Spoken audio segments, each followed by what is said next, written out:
Évidemment, on pourrait traiter ça, en ricanant.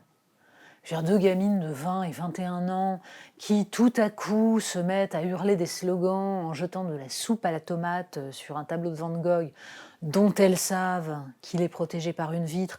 C'est d'ailleurs écrit sur le site de leur association, hein: «Attention, le tableau était protégé par une vitre. Nous sommes gentils, nous n'avons rien abîmé, mais quand même nous sommes des rebelles». Bon, évidemment, on peut se marrer. Mais en fait, il faut réfléchir à ce que signifie cette action. Action totalement absurde. Je veux dire, préférer la planète plutôt que l'art, ça ne veut rien dire. Pour différentes raisons. Parce que d'abord, on est sur des ordres de pensée, de connaissances différents. Parce que ce n'est pas en dégradant des tableaux ou même en critiquant le fait que le marché de l'art fasse gonfler le prix d'un tableau comme celui de Van Gogh qu'on va agir en quoi que ce soit sur la planète. L'argent qui est dépensé là aurait peut-être pu servir en effet à investir dans des projets environnementaux. Mais bon, a priori, le fait de considérer qu'une œuvre d'art nous ravit et qu'elle doit être mise à disposition de tous pour que chacun puisse être touché, n'empêche absolument pas de préserver la biodiversité. Mais qu'est-ce qui anime, du coup, ces jeunes gens, dont les actions se multiplient, avec la question de savoir à partir de quel moment exactement ils passeront à des actions plus violentes. Parce que là, tous les tableaux qui ont été attaqués étaient protégés par des vitres. Ça fait partie du jeu. Mais du coup, très rapidement, ça va devenir insignifiant.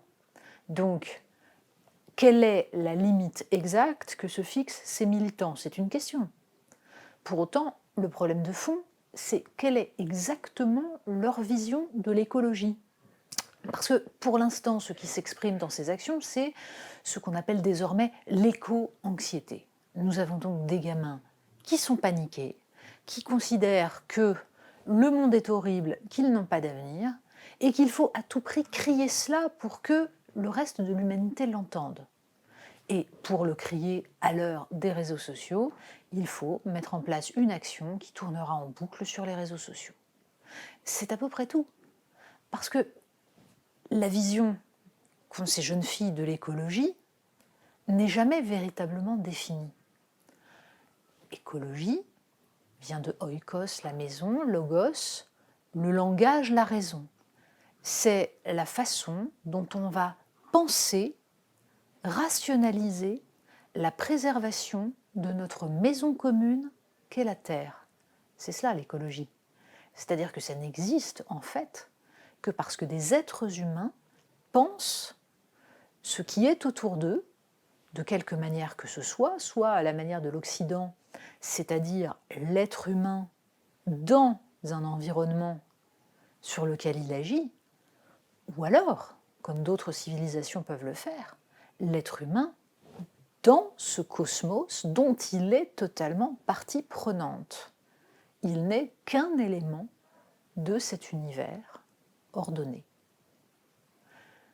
Et du coup, venir expliquer que toutes les actions humaines, l'art, mais aussi le reste, vaut moins que la planète, est une très belle façon d'expliquer que la planète doit pouvoir se débarrasser des êtres humains.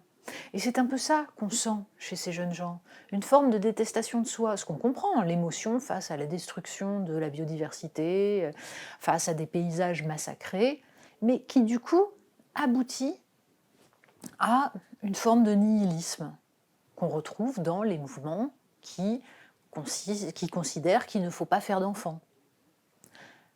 Mais ce serait très bien, très sympathique, la planète continuera à vivre après la disparition de l'humanité, on pourrait accélérer cette disparition de l'humanité et la planète en effet continuerait. On peut même dire d'ailleurs que, abîmée ou pas, la planète va continuer, va se perpétuer plus longtemps que nous. La vie sur Terre va se perpétuer sous d'autres formes.